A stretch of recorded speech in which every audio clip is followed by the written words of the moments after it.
এইটা আপনাদের মতো আমিও দেখলাম যে দি ইন্ডিয়ান এক্সপ্রেস নামে একটি কাগজ, তারা একটা নিউজ করেছে যে শেখ হাসিনাকে আহ, যদি বাংলাদেশে এক্সট্রাডিট করতে হয় সেক্ষেত্রে ভারতীয় আদালতের অনুমোদন লাগবে। আহ, সেটা তাদের দেশের বিষয়, কিন্তু আমরা আমরা শেখ হাসিনাকে আনার জন্য আমাদের যে আইনগত প্রক্রিয়া, সেইভাবে আমাদের বাংলাদেশের সরকারের পক্ষ থেকে সেই আইনগত প্রক্রিয়া গ্রহণ করা হয়েছে। সেখানকার ইন্ডিয়ান অফিসিয়ালস তারা কি পদক্ষেপ নেবে, কি প্রক্রিয়া নেবে, তারা কোর্টের অনুমোদন নেবে না সরকারের অনুমোদন দিয়ে পাঠাবে, এটা তাদের ব্যাপার।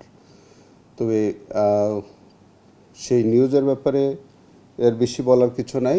বিষয়টা হচ্ছে যে শেখ হাসিনার বিরুদ্ধে যেহেতু মামলা, বাংলাদেশে অনেকগুলো মামলা বিচারাধীন, একটায় তিনি দণ্ডপ্রাপ্ত, তিনি নিজেও বলেছেন ডিসেম্বরে তিনি আসবেন। আমরা আমরা মনে করি যে তাকে এর আগেই পাঠানো উচিত ইন্ডিয়ান গভর্নমেন্টকে, যেহেতু তিনি বাংলাদেশের আদালত কর্তৃক দণ্ডপ্রাপ্ত। তো সেক্ষেত্রে এখন যে নিউজটা ইন্ডিয়ান এক্সপ্রেস করেছে যে কোর্টের অনুমোদন লাগবে, সেটি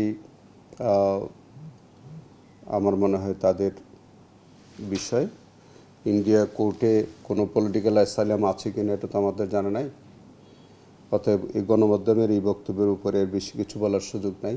আমরা শুধু আমাদের বক্তব্যটা বলতে পারি, সেটা হচ্ছে যে তিনি দণ্ডপ্রাপ্ত, তাকে বাংলাদেশে আসতে হবে। এইটুকুন পর্যন্তই আমাদের বক্তব্য। না, এটা নিয়ে তো আসলে এক্সট্রাডিশন চুক্তিতে তো আমাদের বহু কথাবার্তা হয়েছে। সেটা হচ্ছে যে এক্সট্রাডিশন বন্দি বিনিময় চুক্তির যে ট্রিটিটা আমাদের সাথে আছে ভারতের, এর আগেও তো আপনাকে দেখবেন যে অনুপ চেটিয়াকে তো আমাদের দেশ থেকে তারা নিয়েছে। এখন শেখ হাসিনা ইন্ডিয়াতে কি অবস্থায় আছে, সেই জায়গা থেকে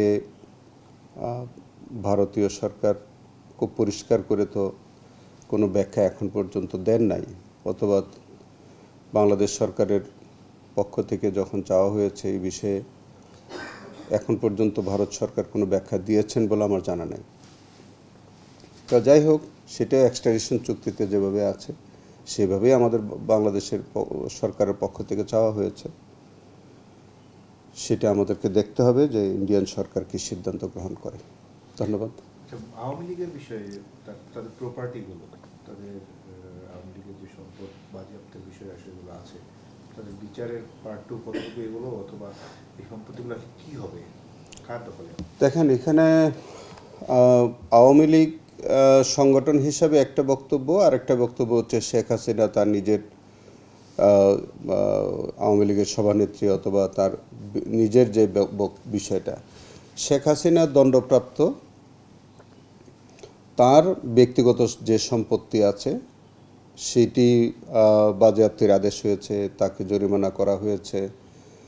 এটার জন্য তার যে ব্যক্তিগত সম্পত্তি যেটা আছে সেটা কনফিসকেশনের একটা বিষয় আছে। আর আওয়ামী লীগ সংগঠন হিসাবে যদি তার বিচার হয়,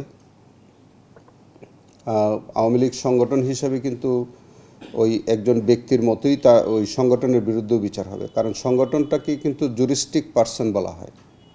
তো জুরিস্টিক পার্সন হিসাবে তার শুধু এই কারাভোগটা হবে না, অন্যান্য ফিনান্সিয়াল বা তার সম্পত্তি বাজেয়াপ্ত সহ অন্যান্য বিষয়ে হবে। ইভেন হতে পারে যে ওই সংগঠন ব্যান করা হতে পারে, অথবা তার প্রপার্টি বাজেয়াপ্ত হতে পারে। ওই সংগঠনের মাধ্যমে যদি কোনো আহত নিহতের ঘটনা ঘটে থাকে, মানবতা বিরোধী অপরাধ সংগঠন হয়ে থাকে, তার সম্পত্তি বাজেয়াপ্তের পাশাপাশি তার কোনো অর্থনৈতিক জরিমানা হতে পারে। এগুলো আমাদের ইন্টারন্যাশনাল ক্রাইমস ট্রাইব্যুনাল অ্যাক্টে বলাই আছে। যে সমস্ত স্থাবর সম্পত্তি আছে, যেমন ভবন আছে, এগুলো কি হবে? আওয়ামী লীগের সংগঠন হিসাবে তাদের যে প্রপার্টি আছে, আমাদের তো জানা মতে দুইটা তাদের অফিস আছে, দুইটা অফিস আছে। এগুলো তো এখন বোধহয় সম্ভবত পরিত্যক্ত। আর 32 নম্বরের একটা বাড়ি আছে, এটাও সম্ভবত ট্রাস্ট প্রপার্টি। এগুলো আপাতত সরকারের তত্ত্বাবধানে নিয়ে রাখা যায়, যেহেতু এখন পরিত্যক্ত অবস্থায় আছে, যাতে এইসব প্রপার্টির মধ্যে কোনো অপরাধমূলক কর্মকাণ্ড সংগঠিত না হয়, সেই হিসেবে সরকার এগুলোর লুক আফটারের বিষয় নিতে পারে। আর আদালতের আদেশ সাপেক্ষে এগুলি বাজেয়াপ্তির বিষয় থাকতে পারে যদি সংগঠন হিসেবে বিচার হয়, এবং সংগঠন হিসেবে বিচার হলে সংগঠনের নামে যদি কোনো প্রপার্টি থাকে, সেগুলো বাজেয়াপ্তির আদেশ হলে সেগুলি সরকারের হেফাজতে চলে আসবে। তদন্ত কতদূর আছে, তদন্তের অগ্রগতি কতদূর? আমরা সংগঠনের ইনভেস্টিগেশন চলছে, এবং একটা ইফেক্টিভ ইনভেস্টিগেশন চলছে। কতদিন লাগবে শেষ হতে? এইটা ঠিক বলা মুশকিল, তবে সংগঠন হিসাবে ইনভেস্টিগেশন সঙ্গত কারণেই তো অনেকগুলো বিষয় বিচার বিশ্লেষণের দাবি রাখে, এবং সেভাবেই ইনভেস্টিগেশনটা চলছে। ওই অপেক্ষা করেন, দেখেন। Thank you.